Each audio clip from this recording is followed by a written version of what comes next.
Every house is gone on that street, in that area. They're all gone. But wait, what if the devastating wildfires that tore through Los Angeles weren't just a freak accident? Imagine this. While some celebrities cried over their multi-million-dollar mansions going up in flames, others may have had a hand in lighting the match. Shocking, right? Breaking news tonight. Arson? With the fire death toll rising, looters roaming, politicians pointing the fingers. Here's the thing. These wildfires didn't just burn homes. They torched lives, communities, and ecosystems. Yet whispers in the Hollywood Hills suggest that some high-level actors and executives might have seen those flames as more of a strategic inconvenience than a tragedy. Why? Well, when your bank account has more zeros than the average person can dream of, losing a house isn't the end. It's just a write-off. And for some, it could have been a calculated sacrifice to hide something bigger or push an agenda. And we're hearing a lot about A-list celebrities holed up at Chateau Marmont and beyond, ordering wine, champagne, expensive gourmet food. The clues? They've been around. Insurance payouts, zoning, coincidences, and real estate deals that smell like smoke long after the fire's out. And the motivation? That's where it gets juicier. From property flips to environmental distractions and even hush-hush Hollywood rivalries, the stakes couldn't be higher. Nancy, at one point, there were 7 fires at one time, and I've been working the past 6 days nonstop around the clock at KTLA, and this is the most devastating nightmare. So who are the puppeteers pulling the strings behind the scenes of this blazing drama? And what do they stand to gain from a city reduced to ashes? Stick around, because this story is about to get real hot. The Los Angeles wildfires, an inferno that devoured dreams, memories, and lives, have left the city in ashes. Flames ripped through neighborhoods, turning everything in their path to smoke and rubble. With winds howling up to 70 miles per hour and bone-dry conditions fueling their rage, these fires didn't just strike, they obliterated. Over 180,000 people were forced to flee, clutching what little they could as they watched their lives go up in flames.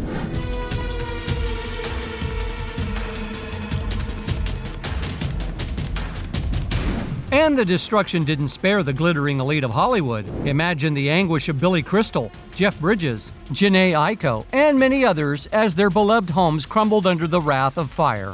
These weren't just houses, they were landmarks of success, filled with irreplaceable mementos, history, and heart. Yet even the rich and famous couldn't escape nature's fury, proving that no amount of money can shield anyone from devastation. This was like an 80-mile-an-hour blowtorch. I came out and I saw a fireball. Do you know what you're gonna do now?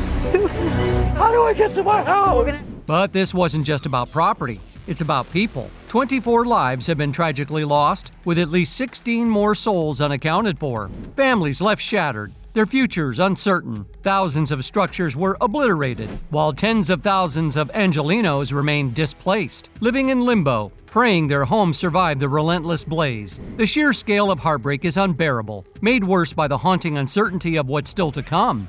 However, the chaos didn't stop there. Award shows were postponed, the Oscars were delayed, and Hollywood landmarks like the Dolby Theater stood on the edge of disaster. Local TV production, which was paused in the early days of the fires, largely indoors, as air quality in many areas of Los Angeles remains at hazardous levels. There are often accommodations for cast or crew. For instance, those impacted by the fires or not able to safely make it to the set of CBS Studios shows are under no obligation to do so while receiving their regular pay. People are being mindful that we need to take care of below-the-line workers who just came out of a pandemic and 2 strikes and are finally getting on their feet. One TV executive said, "We have to make sure not to derail that too much while also making sure everyone feels safe and comfortable."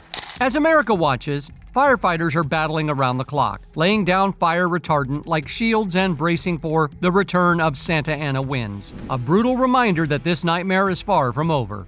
We're trying to surround the fire, break it up into different divisions so geographically we can orchestrate an effective attack on it. But as the flames rage on and America mourns its losses, unsettling whispers are beginning to surface. While the nation struggles to heal, authorities are peeling back the layers of destruction. And what they're uncovering hints at something much darker. Nefarious intentions may have been lurking behind the smoke and devastation. And as investigations deepen, the truth may be far more sinister than anyone could have imagined. We as Americans can't put this stuff aside to just care for our fellow American. As the California wildfires continue to tear through communities, leaving devastation in their wake, a storm of conspiracy theories is igniting online debates. And while experts insist on blaming environmental factors and infrastructure failures, whispers of a darker truth are impossible to ignore. Could these raging flames be a calculated cover-up? And why is Sean Diddy Combs at the center of these wild accusations? Let's connect the dots. Diddy, a name synonymous with fame, fortune, and infamy, is being accused of having far more to hide than just a scandal or two. While countless homes have been reduced to ash, his lavish Los Angeles mansion reportedly stands untouched, like an eerie island of luxury in a sea of destruction. That these fires were deliberately set to protect him, apparently because his LA home, which was raided by the feds last year during the investigation, it hasn't been burned to the ground during the fires. Rumors are swirling that the wildfires may have been deliberately set to burn evidence tied to the dark underbelly of his infamous parties. Events clouded by over 100 allegations of S misconduct, including R and Child A. And it doesn't stop there. You probably heard the whispers of a Diddy list, allegedly naming high-profile celebrities who attended these D-fueled gatherings. Some claim the accusations go beyond misconduct, with unproven yet bone-chilling suggestions of secret tunnels linking Diddy's Holmby Hills mansion to other notorious properties like the Playboy Mansion and Michael Jackson's former home. These tunnels, if they exist, could have been the setting for the kind of activities no one dares to imagine. While the internet buzzes with AI-generated videos and manipulated visuals during these wildfires, some say the cover-up extends to the digital realm too. Misinformation is muddying the waters, making it harder for you to distinguish truth from fiction. But ask yourself, why would someone go to such lengths to deny, distract, and deflect? No, there's no smoking G just yet, but the uncanny alignment of untouchable mansions, dark secrets, and conveniently destroyed evidence leaves a trail that's hard to ignore. Is it just a coincidence, or are you looking at the aftermath of a calculated move to bury the past? The flames might be out soon, but the questions, they're only just heating up. You might not expect, but Mel Gibson has again found himself at the center of this controversy surrounding the devastating Los Angeles wildfires. As the blazes rage on, destroying thousands of homes and claiming dozens of lives, Gibson didn't hold back from airing his suspicions during a recent Fox News interview. The actor, whose $14.5 million mansion was among the properties reduced to ashes, he hinted at a darker explanation behind the infernos. I can make all kinds of horrible theories up in my head, conspiracy theories and everything else, but it just seemed a little convenient that there was no water, that the wind conditions were right, and that there were people ready and willing and able to start fires. What could it be? You know what they want. The state of California empty. I don't know, Gibson remarked, referring to the inadequate water pressure that left many firefighters unable to combat the flames. While officials attribute the issue to overstretched water reserves due to multiple fires, Gibson speculated that it could be part of something far more sinister.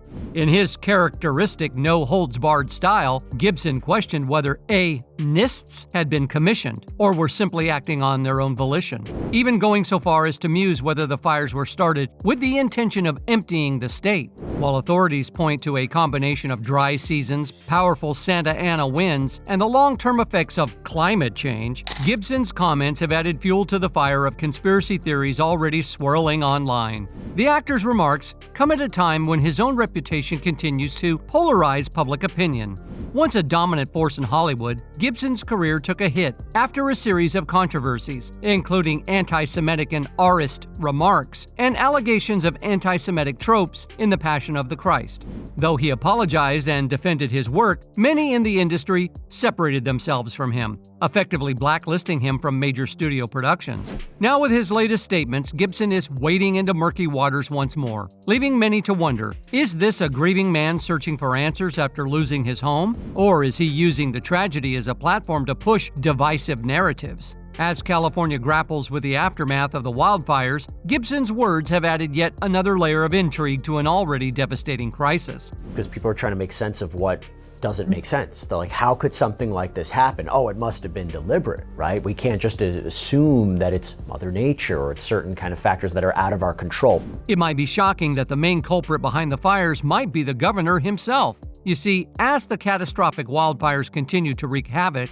across Los Angeles, California Governor Gavin Newsom has outlined a bold vision for recovery, dubbing it LA 2.0. Speaking during an NBC Meet the Press interview, Newsom painted a picture of resilience and rebuilding, likening it to his approach to a modern-day Marshall Plan, a historical initiative that saw the U.S. invest billions in rebuilding war-torn Europe after World War II. That only reinforces the imperative moving quickly, doing it in the spirit of collaboration and cooperation. President of the United States, Donald Trump, to his credit, was helpful in getting the Olympics. This is an opportunity for him to shine, for this country to shine, for California and this community to shine. Against the backdrop of charred homes and smoldering neighborhoods, Newsom stressed the importance of simultaneously addressing the immediate needs of the crisis and laying the groundwork for long-term recovery. We have to be thinking 3 weeks, 3 months, 3 years ahead. At the same time, we're focusing on the immediacy, which is life, safety, and property. So we're already talking to city leaders, we're already talking to civic leaders, we're already talking to business leaders and nonprofits, we're talking to labor leaders. We're starting to organize how we can put together a collection of individuals. Honestly, the blazes have not even been contained. Soot has yet to be cleared, and bodies and victims are yet to be rescued. But the governor is preaching about building LA 2.0. The insincerity and apathy of the situation speaks for itself. His grand plan involves collaboration with city officials, civic organizations, businesses, nonprofits, and labor groups to reimagine what Los Angeles could look like in the wake of this horrific disaster. The fires, which have already scorched over 40,300 acres of land and damaged more than 12,300 structures, represent a crisis of historic proportions. According to AccuWeather, the total economic damage from the wildfires is estimated to fall between $52 and $57 billion, making it one of the costliest natural disasters in U.S. history. Meanwhile, J.P. Morgan analysts predict that uninsured losses could reach a staggering $20 billion. Despite these grim statistics, Newsom expressed confidence in California's ability to recover. He noted that his administration is already assembling a team to spearhead recovery efforts and bring stakeholders together to galvanize the community. This forward-thinking approach, he argued, would not only rebuild what has been lost, but also create a stronger, more resilient Los Angeles, capable of hosting major international events like the World Cup, Super Bowl, and Olympics in the coming years. However, Newsom also acknowledged the need to address the immediate challenges posed by the fires. He announced an investigation into the Pacific Palisades area's fire hydrants, which ran dry and lost water pressure during critical firefighting operations. This failure hindered efforts to contain two of the largest blazes, the Palisades Fire and the Eaton Fire, which remained only 11% and 27% contained respectively. Surprisingly, Newsom's idealistic leadership has come under scrutiny, particularly from President-elect Donald Trump. In a recent post on Truth Social, Trump accused the governor of incompetence and directly blamed him for the severity of the wildfires. He said, Governor Gavin Newsom refused to sign the water restoration declaration put before him that would have allowed millions of gallons of water from excess rain and snowmelt from the north to flow daily into many parts of California, including the areas that are currently burning in a virtually apocalyptic way. He wanted to protect an essentially worthless fish called a smelt by giving it less water. It didn't work, but didn't care about the people of California. Now the ultimate price is being paid. I will demand that this incompetent governor allow beautiful, clean, fresh water to flow into California. He is the blame for this. On top of it all, no water for fire hydrants, not firefighting planes, a true disaster.